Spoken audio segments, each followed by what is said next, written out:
这小子主要怎么不舒服啊？他就是过敏性咳嗽，从去年的7月份就开始断断续续咳嗽。来摸摸小手啊，这样。那吃饭怎么样？吃饭也不好好吃。是吗？嗯。几岁了？35。上幼儿园了吗？没呢。我说早点调理好再去吧，省得3天2头难受。对，你观察他有喜欢吃的东西吗？爱吃什么？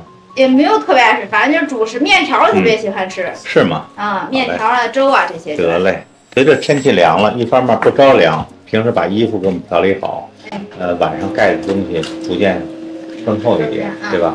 然后再一个呢，就是寒性和凉的东西不能吃。行。特别是一些冷饮啊，什么东西，冰激凌啊不能吃。再一个呢，西瓜、哈密瓜不能吃。行。啊，这些我都不给他吃。我想这样啊，主要控制他的咳嗽、过敏。对。然后兼顾他的脾胃。行。咱们开个方啊。可以。